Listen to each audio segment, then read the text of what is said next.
So there's this animosity for Wonder Woman as a character that I just don't get that casuals and even DC Comics just have. And honestly, this whole thing kind of started spiraling downhill ever since Wonder Woman 1984 back in 2019, to the point where people actually just openly neglect Wonder Woman as a character, and people are just attacking Gal Gadot. Okay, and that's not just me just exaggerating. I promise you that. And every time there's like a suggestion to kind of do something more with her character, people want to just magically make up excuses as to why she just doesn't work overall. Excuses like, oh, well, her villains are uninteresting. General audience can't name 5 of her villains, even though the same could probably be said about characters like Captain America, Iron Man, Thor, or even Daredevil. Like Captain America, Iron Man, and Thor have like about 3 to 4 movies, and I can promise you, a lot of people could not name like 5 of Captain America, Iron Man, or Thor's villains. Even though they have like rogues galleries and all that stuff, people could not name them. Or even Daredevil. Daredevil has the 2003 movie, and he has like 2 shows, which is a total of like 5 seasons when you want to put that together. I'm pretty sure people can only name Kingpin, Bullseye, and the Hand, and probably Muse because of Daredevil Born Again, but that's about it. People cannot name 5, or they probably can't tell you anything about, I don't know, Typhoid Mary. They can't tell you anything about Frogman. They can't tell you anything about the Stilts Man. They can't tell you about Gladiator or Al, who are both actually in the show. So I'm just saying, like, yeah, people can't like actually name you these characters, but yet Wonder Woman is just off limits. Like, that doesn't make any sense to me. And if you actually want to popularize her villains, wouldn't it kind of be the more ideal thing to do would be to kind of give Wonder Woman a more modern day show or more animated movies to kind of cement them, like The Flash, because people only knew like Reverse Flash, Captain Cold, Heatwave, and Gorilla Grodd, really thanks to the Flashpoint movie and the CW show. Or just get creative and make up new villains for her to go up against. Like the Batman movies and the animated series even created original villains like Harley Quinn, Red Claw, Baby Doll, Lock 'em Up, Roxy Rocket, Phantasm, Batman Beyond's Rogues Gallery. The show also revamped characters like Mr. Freeze, who used to be like a D-list villain called Mr. Sub-Zero, who just, committed crimes of ice and stuff. But again, if like why can't like this also be done with Wonder Woman? I wonder. And if her villains suck that badly, or if they're like, oh, unusable and stuff, then why does DC use her villains and other things? Like, they just used Cheetah inside Catwoman Hunted, which, decent movie and stuff, but yeah, Cheetah was the main villain in that movie, and she was in Batman Unlimited. Giganta, she's currently in My Adventures of Superman right now. Dr. Psycho is in Harley Quinn as a supporting character. Circe is in Creature Commandos as the main villain or sub-villain or whatever inside that first season. And you also got Jinx inside Teen Titans. Yet her villains are uninteresting, right? Or another excuse is she's a female character and guys just wouldn't really watch an action-based show about a female character, even though guys have been watching stuff like Powerpuff Girls, Kim Possible, Totally Spies, The Winx Club, My Life as a Teenage Robot, Atomic Betty, Legend of Korra, or The Life and Times of Juniper Lee back in the day. Or how anime and video games have strong female leads like Tifa, Sakura, Hinata, Chun-Li, Kasumi, Samus Aran, Bayonetta, Nami, Nico Robin, Sailor Moon, Sailor Guardians, Cardcaptor Sakura, Jill Valentine, Claire Redfield, Lucy Orphelia, Urza Scarlet, or Lena Inverse, some of which are the protagonists of an action series. And if DC can dedicate their resources to a Harley Quinn show that ran for 5 seasons, Teen Titans Go that ran for 7 seasons, a My Adventures with Green Lantern, which is a show about Jessica Cruz, which we're getting before Wonder Woman, which is crazy, a Kite Man show, which is a spinoff of Harley Quinn, and a Penguin show, they can definitely dedicate more time to Wonder Woman, who actually is a lot more prominent than a lot of these characters that I just mentioned. Am I wrong? Then we kind of get like people doubting that she shouldn't really be a part of the Trinity, and that other characters like Green Lantern, Flash, Nightwing, or Supergirl should replace her inside Batman and Superman's lineup, which that wouldn't make any sense considering that Wonder Woman has been around a lot longer than most of the Green Lanterns and most of the Flashes like Wally West or Barry Allen or Kyle Rayner or Hal Jordan or John Stewart, and yes, the Green Lanterns that predate her is Alan Scott and Jay Garrett, but you really want Alan Scott and Jay Garrett to be a part of the Trinity alongside with Batman and Superman? And don't get me wrong, Nightwing and Supergirl are both great characters and all, but they're in the shadows of both Batman and Superman, so why make either one of them the adjacent character in the Trinity? Which that wouldn't make any sense, you know? Like, don't get me wrong, Nightwing's a great character, but he actually didn't really come into his own until like the 90s and whatnot, and then Supergirl, a little bit of the same kind of thing too. So, yeah, whereas Wonder Woman has always been kind of like a leading character, or she's always been a titular character. So it wouldn't make any sense to just let's replace her specifically and replace her with either Nightwing and Supergirl, who are again connected to Batman and Superman, where Wonder Woman is a standalone character. So it's honestly kind of like people just treat Wonder Woman now, kind of like she's like Sakura from like Naruto, where no matter what she does, no matter her contributions to the story or her impact, it just doesn't matter because she's just not cool enough. So for me as a kid, whenever I used to like watch Justice League, or I had like the DVDs and the VHS tapes, Superman, Batman, and Wonder Woman were always on the cover or always like side by side with each other in the front row. They also had plenty of storylines together as like, a trio where, it wouldn't really make any sense to kind of replace her specifically just for someone else. But look at Marvel's Trinity. The MCU hasn't actually been the same since they kind of killed off Iron Man and retired Captain America. They replaced him with Ironheart and Falcon. Thor's around, but they kind of made him a little bit silly and lackluster. Even if the characters aren't exactly like, to your preference and stuff, they're still like three pillars of Marvel Comics. And no matter how many Spider-Man movies that you can put out, it's not going to fix the foundation of Marvel. And it's kind of the same with DC, where they double down on Batman movies, cartoons, games. But if they can't get Superman and Wonder Woman right, then what's the point? Like, these characters might as well go into public domain sooner rather than later. That's like one of the many reasons why the DCU is a failure for starting the Creature Commandos or Suicide Squad, Peacemaker, whatever, Superman, Supergirl, and then Clayface, as if it's like their phase one and not like Superman, Batman, Wonder Woman, or a Justice League related character like Aquaman, Green Lantern, or Flash, or Martian Manhunter or something. And say what you will about the DCU, at least it gave a lot of the other characters spotlight, like Wonder Woman and Aquaman, who definitely could have needed it. And it's actually proven that they actually are, like, they are sellable characters, because Wonder Woman, the first one, had actually made a lot more than even BVS. It made like $800 million at the box office worldwide. And Aquaman, we all know that it made $1 billion worldwide too. So it's not like these characters are definitely unworkable or they're not sellable and stuff like that. Yeah, I understand that DCU definitely had a lot of studio interferences and stuff like that. The sequels, yeah, they kind of sucked and stuff. But honestly, that's probably because they got rid of like Zack Snyder, who was honestly kind of carrying a lot of that stuff, or he was really doing one hell of a job directing. But then they thought, you know what? Let's listen to the people online and let's just get rid of Zack Snyder because he has to be the problem, right? And we see how that turned out for them.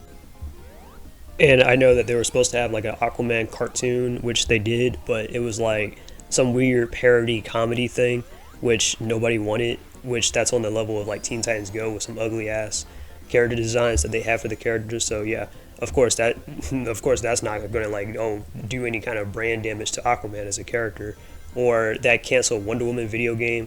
So it's like, how can you guys fail this hard with these characters, which I will never understand. And yeah, so I get that the DCU has like Lanterns on the horizon as a TV show, which is something, but they cast an old Hal Jordan and kind of showed no aliens in either trailers about a show about two intergalactic space cops hardly using their powers. But since I'm kind of on the topic about movies and stuff now, let's actually get into the hatred about Gal Gadot in Wonder Woman 1984. And look, I know the difference between criticism and just outright hatred, but the amount of hit pieces and people attacking her online is honestly on that Hayden Christensen levels of hate, where she kind of starred as like a major character in an established franchise, and no matter what else that they do in another movie, they always get bashed on 24/7. And if you ask me, it's kind of like an echo chamber at this point, where people just strawman that certain line deliveries out of context and just judge her acting based off of that alone, as if like Kal-El No is an accurate representation of like Gal Gadot's acting in general. Like, we're really going to have like selective memory about her scenes from Wonder Woman, like No Man's Land, the bank heist from Justice League, her scenes with Bruce Wayne, or her scenes with Steve Trevor, like etc. And people think that they actually need to like have range in order to act, where you really don't. To me, acting can vary from like portraying yourself to portraying someone else to having charisma or just having the physicality when needed, Ryan Reynolds, he plays himself in a way as that fast-talking, vulgar comedian type of character, right? But we still showed up where he has that pull as like Deadpool or Detective Pikachu. Because if you watch Detective Pikachu, honestly, I think Ryan Reynolds kind of carried Detective Pikachu. That and the character designs for Pokemon. That's about it. The acting in there, yeah, especially from Justice Smith and stuff. Yeah, no. And then we got Bryan Cranston and stuff. He has a good range playing Hal from like Malcolm in the Middle, where he's the goofy, bipolar dad and stuff like that. And he plays Walter White inside Breaking Bad. So, or you got some people like Johnny Depp who just own the roles, like Captain Jack Sparrow and stuff. People show up for Pirates of the Caribbean mainly for Johnny Depp because, Captain Jack Sparrow is just such a charismatic character. You can't imagine anyone else playing that character besides him. Or you have Bruce Lee from the Green Hornet, where his character was a lot more favored than Van Williams, the guy that actually was playing Green Hornet, because he actually brought martial arts and philosophy to the table. It's also like writing. If you're a writer and you're actually good at writing horrors, but you're not exactly like good at writing something like a rom-com, then you get commissioned to write a rom-com and it flops. That doesn't mean that you're a bad writer. It just means that rom-coms just aren't your niche. So the same can definitely be said with acting. Or since we're kind of on the subject of like comics and stuff, a comic book can definitely still kind of convey a story without any kind of dialogue, as long as the artwork can actually subtly inform us about what's actually going on. But again, Gal Gadot's acting is actually kind of mid, and not a problem as people are trying to make it seem like it is. And to me, it kind of does kind of come off as like xenophobic to constantly like belittle this like foreign woman who actually migrated to this country, and everyone just wants to all of a sudden attack her because she's Israeli. But I know they won't directly say, it's because she's Israeli, but honestly, it kind of comes off that way. And I'm not really that type of guy that likes to pull that whole xenophobic race card or anything, but I think it's probably because they want to be xenophobic now, because I've never heard this criticism of Gal Gadot back in like 2017 or 2016 when she played Wonder Woman, or 2017 or so on and so forth. Not until in recent years where people want to make compilations. Look how bad of an actor she is. Is she though? But okay. And yeah, ice is the problem, right? Which is very annoying to me because Gal Gadot's not even like a problematic actress. Like, if anything, Gal Gadot, she's very kind, she's very nice and stuff. As far as I know, I don't think she's ever said anything ill will about the fans. Never trashed people or anything like that. Not like her co-stars like Rachel Zegler or something. Not like Ezra Miller, Ezra Miller, he's done a lot of fuckboy shit and stuff like that. He is the definition of a problematic actor, okay? But Gal Gadot has never done some dumbass shit like that, right? Compared to like Ezra Miller or like Millie Alcock, like recently with the Supergirl stuff. Anyways, Wonder Woman 1984 wasn't a good movie, that is true. But ever since that movie had flopped, even though it came out during the lockdowns and Zack Snyder was fired from DC has hardly ever batted an eye towards Wonder Woman in any of her projects.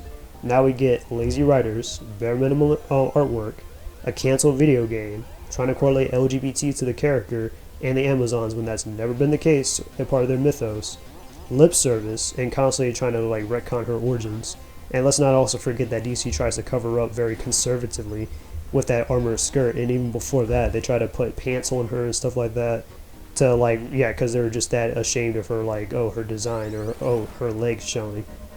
And it's one thing to fail, but when you fail, you got to reevaluate what was wrong with it, and you got to course correct and then try again later. Wonder Woman 1984 was non-consequential to the DCU because it was literally set inside 1984, when obviously we know Wonder Woman is going to survive that. And it was kidified compared to the first movie. Cheetah's CGI model and the costume wasn't really all that good. They put Linda Carter in the post-credit scene, which that was nice and all, but they should have probably had promoted her in the movie, and she should have been teaming up with Gal Gadot's Wonder Woman. That would have been a lot more interesting to see, actually. Or they should have just set up Donna Troy and stuff. That would have been a lot more better. And then speaking of which, that's actually what the movies try to aim to be like, is like the Linda Carter show, which was actually the downfall of the Joel Schumacher and the James Gunn Superman movie, because they're trying too hard to be like the Adam West Batman show and trying to be too like the Christopher Reeves movie. And not only does that not stagnate Diana's growth, but also Donna Troy and Cassie Sandsmark's as well. So let me explain the Wonder Girls. Donna Troy is the first Wonder Girl where she's either Diana's magical twin sister, created as a playmate, or the adopted sister with amnesia that she had taken in. Donna has the most appearances comic book wise in Teen Titans more than any other Titans member, including Nightwing, but she has never made any appearances in none of the Teen Titans cartoons, the animated movies, and she only has a cameo inside Young Justice.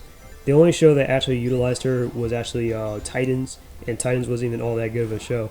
They also tragically killed off her son, her stepdaughter, her ex-husband, and they never actually rectified that.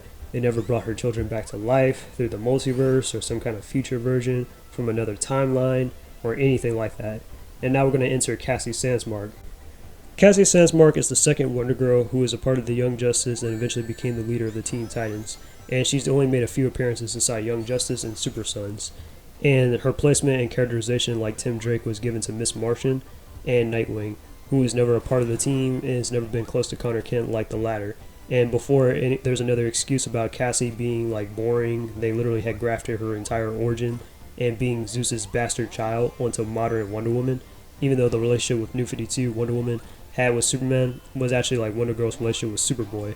So if there's characters that are unworkable, why do they have to kind of get their agency stolen?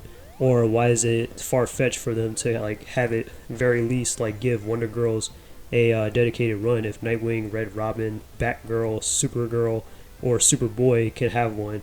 Both Cassie and Donna kind of play major roles inside Wonder Woman and Teen Titans to not have one.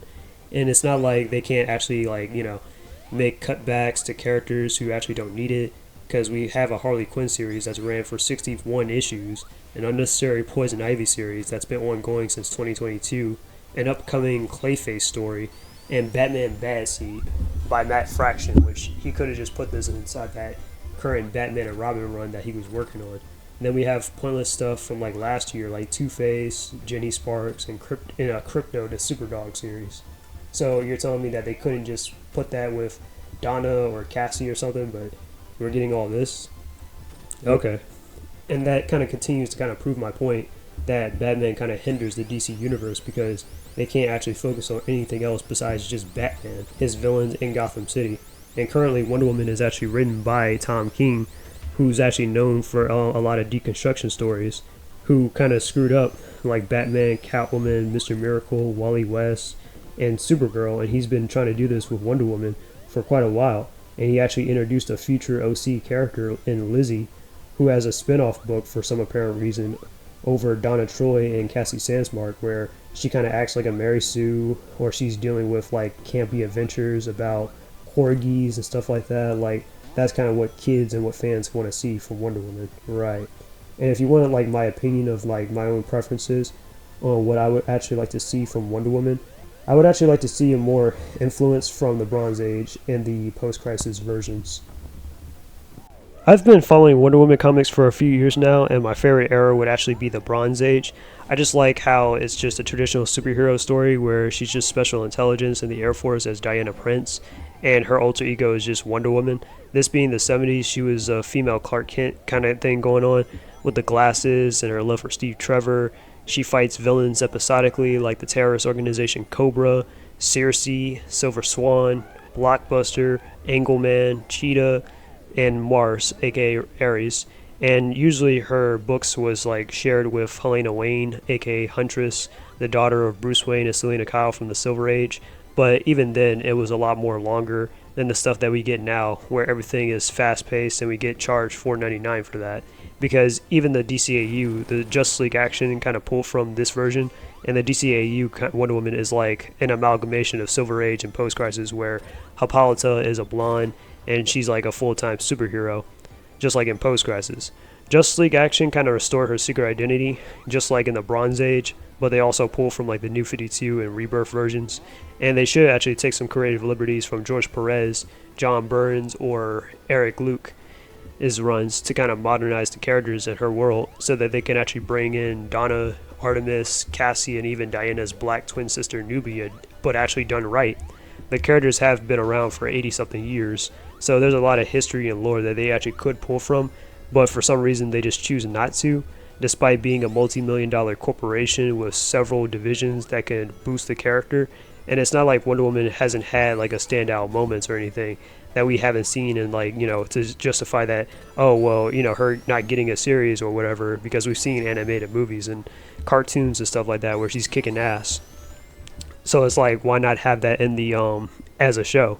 So I don't want to really see her vilified. I don't want to see her as like this man-hating feminist. I don't want to see the Amazons all LGBT because they dress a little revealing and live in solitude away from men, or trying to promote Dreamer as like the new trans Wonder Woman, which that's a mockery on so many levels to like Greek mythology, to women in general, and to the character of Wonder Woman, and something that nobody really wants to see. Let's just be honest. We don't want to see a biological man dress up as Wonder Woman, unless you kind of fetishize that though, or listening to people who actually don't support the character, but then they have several complaints about the character at the same time, and not show up to buy the books after they make the changes for them.